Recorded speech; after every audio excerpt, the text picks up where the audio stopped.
好，那我们今天呢，他要带来的讲题呢是叫做 Assessing the Western Market for Videogames。那这个主要是在跟大家讨论说，我们如何以他的观点来协助像我们在亚洲，那亚洲游戏如何进入欧美市场，那我们这之间又有什么样的差异？好，那我们现在掌声欢迎 Day。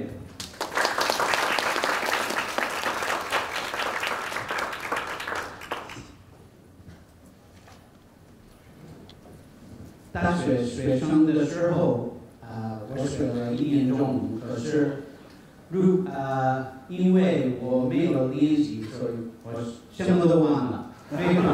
对不起，我就说英语。So I think he already introduced me. This is me. I work on indie video games, working on business development and marketing. Before I did that, I was at Nintendo for about 9 years, and I worked on the digital distribution platforms like Nintendo eShop and WiiWare and DSiWare. And that was for about 9 or 10 years. And before that, I was at Xbox for about 5 or 6 years. And one of the things I worked on was the first version of Xbox Live Arcade. And because this was such a long time ago, this is what Xbox Live Arcade used to look like. It was very old-fashioned. So now I'm working on 3 different indie games on the business development and marketing side. The first one is Axiom Verge, that's my t-shirt, and Chasm, which will hopefully come out either later this year or early next year, and Mages of Australia, which is coming out next year. And so the purpose of this talk is really to discuss the differences between the Western market and the market in Asia. And so I wanted to start off by telling you something that you already know, which is that if you are a developer in Taiwan, it is of course going to be very important for you to look at outside markets. So if you compare the size of the market for North America and Europe compared to Taiwan, it's a dramatic difference. Also, if you add in the PRC, mainland China, it gets a little bit better, but it's still not as big of a market. So I would like to talk a little bit about ways that you can either release your games in the West or find some opportunities to work more closely with Western developers. So when I was preparing the talk, I was struck that in many ways, the Taiwanese game market has some similarities to the US market. So if you compare US, Taiwan, and China, in some sense, Taiwan looks like it is halfway in between the 2 markets. So the US market is very heavily console, meaning Xbox, PlayStation, Wii U, and mainland China, PRC, is almost no console. On the other hand, PC game development is very similar in mainland China and Taiwan. So it looks like it could be halfway in between. However, I looked a little bit more, and I noticed that there were some obvious differences. One of the biggest differences is that the US market is very, very heavily focused on physical products.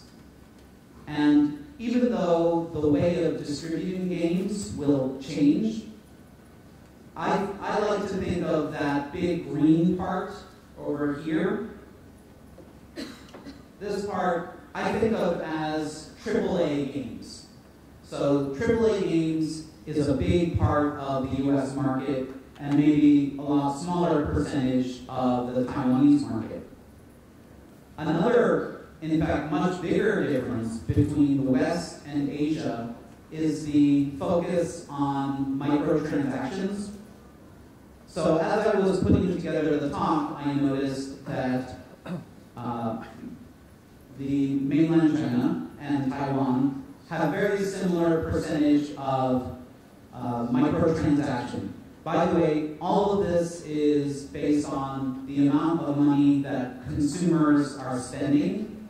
So this is not related to business transactions. So I think one of the things that I will talk a little bit about later is ways that Taiwanese developers can partner with Western developers and work together, and that might be more of a business-to-business situation. This is more focused on consumer behavior.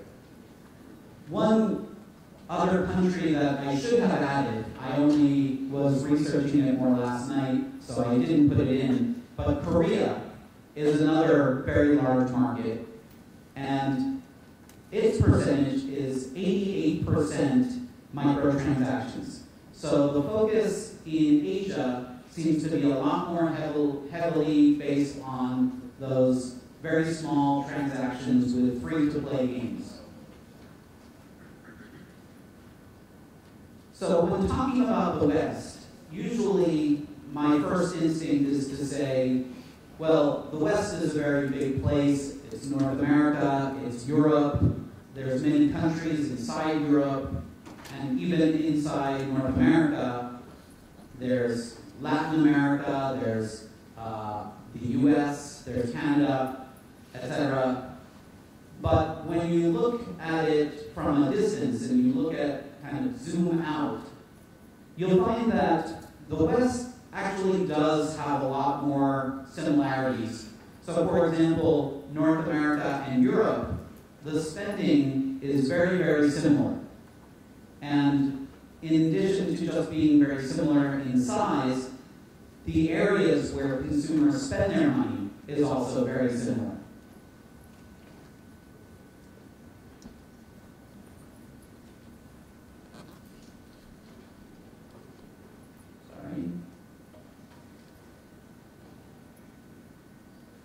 The other thing I was going to mention here is that in addition to the US being very focused on AAA, Europe also is very focused on AAA, as you can see.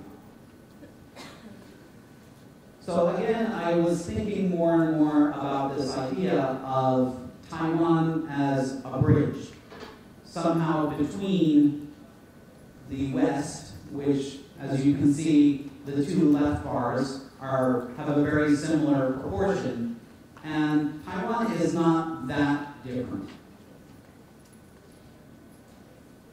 So, to recap, the Taiwanese gaming market is 53% microtransactions in terms of dollars spent, and the PRC is 56%, and the Western market is only about 20%. I did also think a lot about how this 20% is actually a big growth in the last 10 years. So 10 years ago, there were no microtransactions. Whereas in Asia, microtransactions have been around a lot longer. So I think in the West, there is an opportunity to learn about best practices for microtransactions. And I'm not sure if that trend will continue to grow. In addition, North America and Europe are very console heavy. And I didn't really talk about this too much, but Japan is a very different market from the rest of Asia. So it may not apply as much to what is happening in Taiwan. So if you're interested in releasing games in the West, really how do you go about it? What is important for success in the Western market? The first and most important thing is game quality. And every presentation I do, I often mention how important quality is. But of course, it's very easy to say quality is important. It's very difficult to do. And the most I can say about it is that it is very important, but beyond that, it's very difficult to say how do you go about doing that. But in addition to just quality, there's another challenge that I think in particular Taiwanese developers and Asian developers have when releasing games in the Western market, and that is culture. So a lot of the games, many of the games that I've seen coming out of Asia focus on themes of Asian history, Sanguoshi, I think, that there were some games about that which were appealing to very small but very dedicated audiences in the West, but it is, in general, it's not something that most people in the West know about. And also, one other thing that's very important to do when making games is to make sure that your game stands out. So one of the ways you can stand out is by leveraging your experience, your culture, but it's also important that it be accessible and understandable to the Western audience. So it's important to be different, but not too different, which is very confusing. In addition, it is very important to think very strongly about how you market your game. So marketing seems very mysterious to a lot of people, and the simplest explanation for marketing is this idea called the 4 Ps. I'm not sure if people have heard about it, but it's product, place, promotion, and price. So a very easy way to think about how to go about marketing. In this case, place means, for the console industry, actually means platform. So where will you sell your games? And one of the important things is not necessarily thinking of each part as a separate activity, but to think about how do they all tie together. So as an example, with your product, as I mentioned, of course, quality is very important. And all of the marketing that you do is really a multiplier. So if the quality is 0, you can market it all you want, it's still going to be something times 0. So a very small number. But if you have a very good game, the more marketing you do, the better your success can be. Marketing also is not just about selling your game. It should be considered part of your game design. So while you're designing your game, some things that you should consider are who is your audience.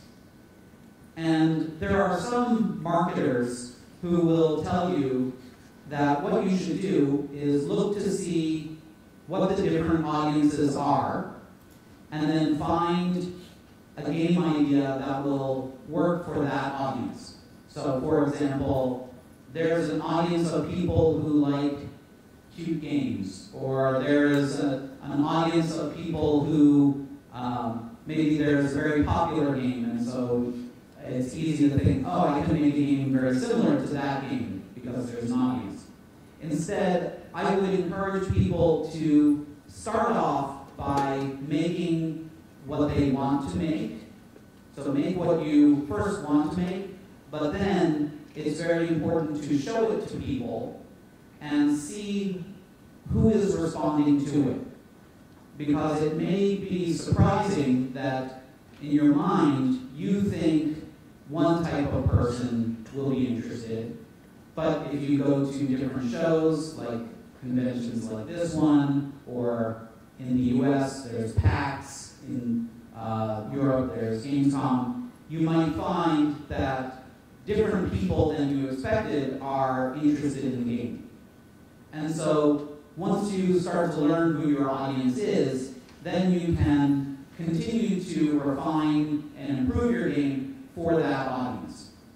So one good example of where this doesn't happen is sometimes I will see a lot of games that have very cute characters and very bright, colorful art style, but the gameplay is actually very difficult. And so people who are attracted by the game art style will buy it, but then they'll get frustrated because it's too difficult. They think it's a game for kids. Meanwhile, anyone who would have liked the gameplay, will not even consider it because they think it's too cute. So that's why it's important to make sure that your game and your audience match. In addition, I'll talk a little bit more about promotion in a moment, but increasingly, YouTube and Twitch are an important way of communicating about your game. So one of the things as you're designing your game, if you can think about how can you design it in a way that YouTubers and Twitch streamers can display your game in a fun way, that can help you in the long run. In terms of platform, I think a lot of people first choose which platform to work with based on the install base. So right now, the Sony PlayStation 4 has the largest install base for any console. And so, of course, everybody wants to go there. But again, there should be a connection between your game and your audience and the platform.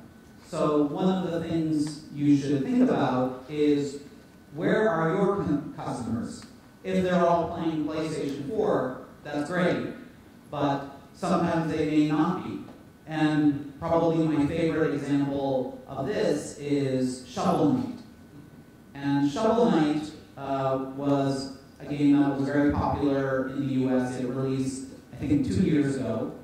And it chose to release on Wii U, which was, and still is, has the lowest install base of any console in the US.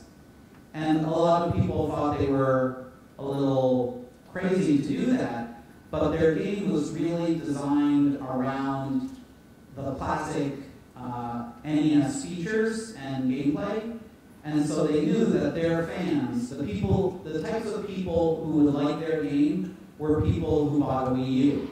And so it was very successful on the Wii U and got a lot of fans, and then later they were able to go to other platforms. One other thing to consider when thinking about platforms is which platforms are most excited about your game. So your relationship with the different platforms can really help you succeed.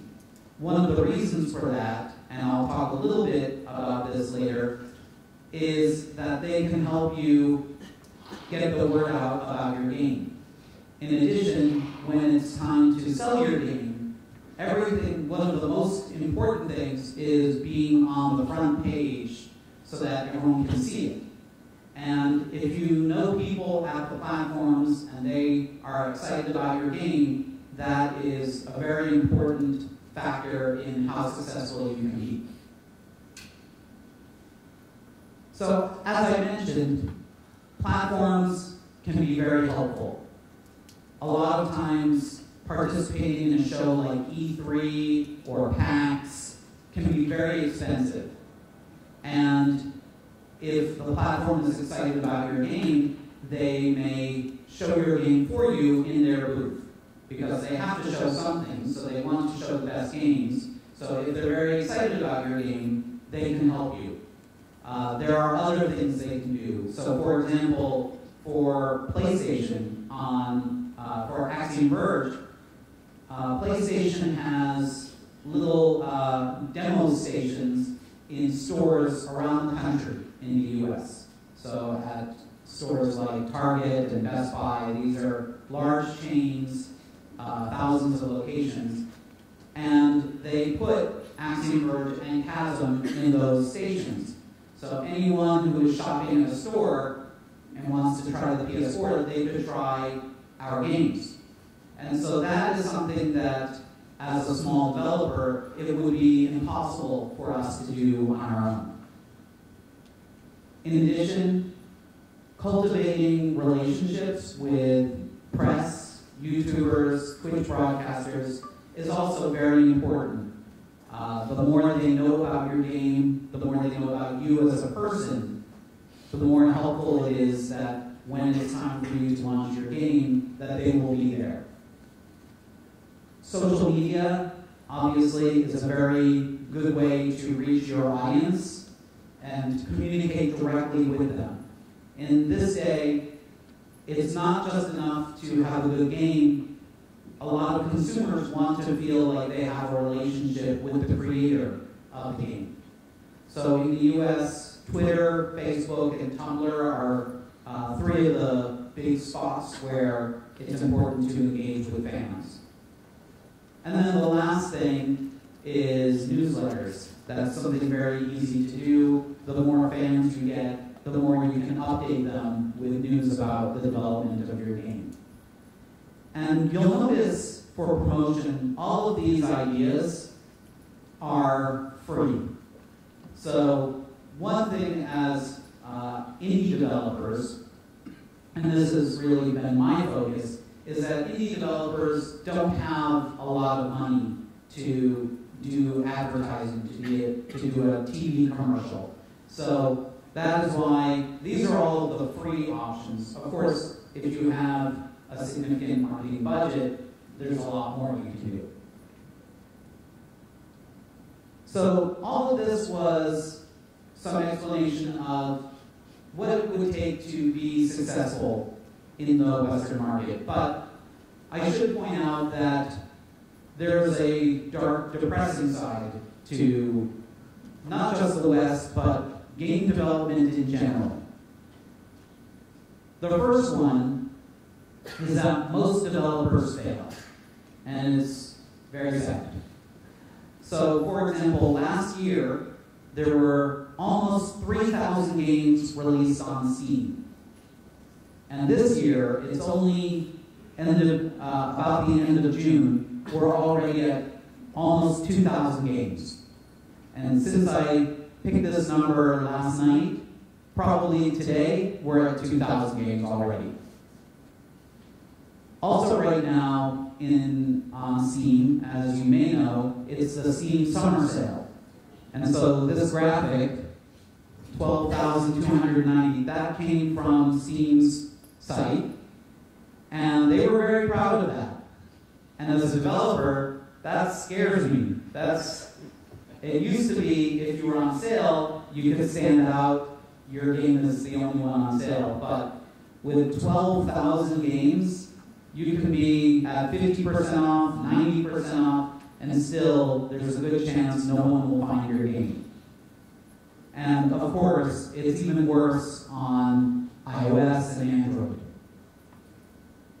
But in addition to the situation that all developers face, again, Asian developers have an even bigger disadvantage. So, as I mentioned already, in terms of game development, your design may not make sense to someone from a different cultural background. And that's very difficult to try to make a game for an American audience if you didn't grow up with that context. In addition, there's a language barrier. Many of you, I'm sure, since you're listening to me talk, have very good English, which is great, but still it is very difficult with slang words and just being able to communicate in a rapid way with American and European customers is very difficult.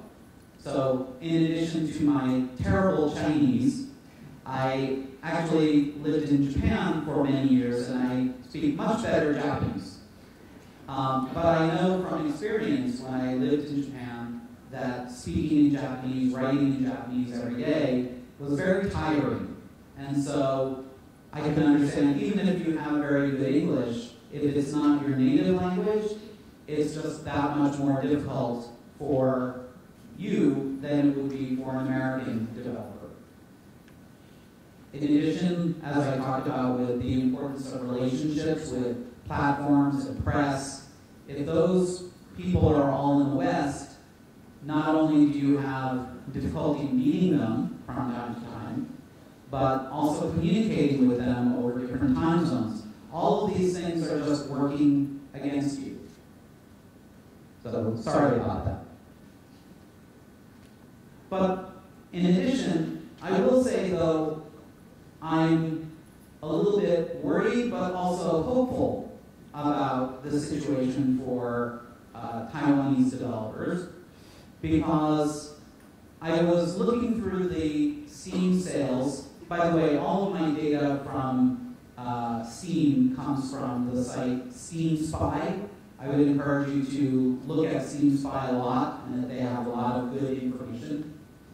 And one of the pieces of information I looked at was the top-selling games in mainland China, PRC, last month. And most of them, of course, were Western AAA games. Games like Dota and Grand Theft Auto and many of those AAA games. But even when I looked only at the indie games, the smaller games, when I looked at the top 10, only one of them was by an Asian developer.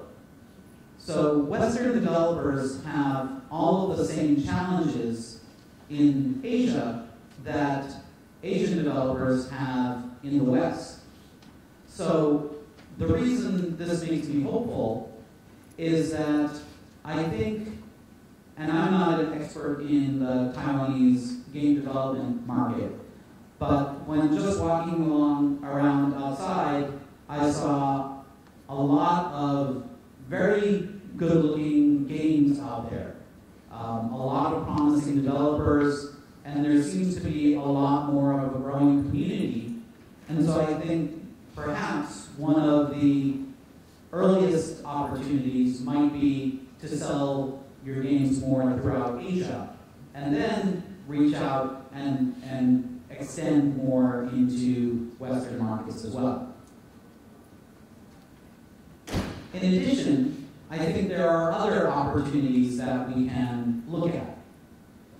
So Asia is a faster growing market than the West.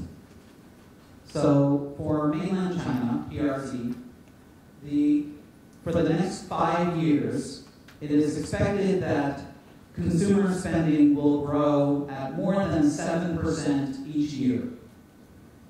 And South Korea is growing at almost 6% each year. And the Western markets are only growing about 3%. So, on the one hand, the market that you will have a better advantage for is growing. But in addition, a lot of Western developers are going to be looking for more opportunities in Asia. And one idea might be that it might be possible for Taiwanese developers to act as that bridge by helping Western developers understand the Asian market and make their games even better for this market. So not just through translation and localization, because that's not the fun part of game development, but by being part of the game development process itself, thinking about it from a cultural standpoint. And I also wonder if Taiwanese developers can release their games more and more in the West, also helping other Asian countries bring their games to the West. So these are just some ideas, but I will say that we would welcome a new cultural perspective in the West, and we look forward to seeing the games you will be bringing. So thank you very much. This is my contact information, and if anyone has questions, I would be happy to answer them.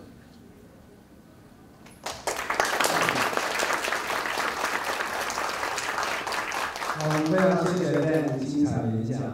那现在我们进入这个 Q&A 的时间，那不晓得在座各位开发者有什么问题想请教我们 Dan？ 那如果可以的话，就是大家可以试着用英文来提问。好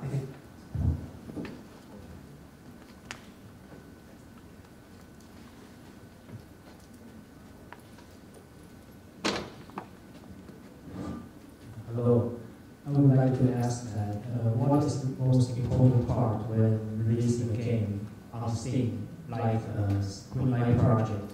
How do we develop our own community?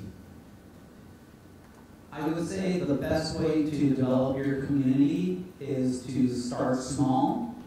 You have no choice, of course, you start small and grow it from there. I would treat every major step in the release process as a kind of launch. So the first time that you go on Greenlight, you should make a big push instead of just put it up on Steamlight and wait and see what happens. Hopefully, before you even get to that point, you have a small community of followers. Maybe you've shown it to people here, you've shown your game to other small communities, you've maybe shown it to friends and their friends, and so when it goes on Steamlight, they can start talking about it on social media, give it a boost. And then other steps along the way, once you, if you are thinking about doing a Kickstarter campaign, for example, that's a launch. If you are planning on doing early access, that's a launch. And so each time, making sure it's a big push. I would say the more you can, at each of those points, have a community already that will help push your game up, that is going to be a very important factor. Does that help? Yeah, thank you.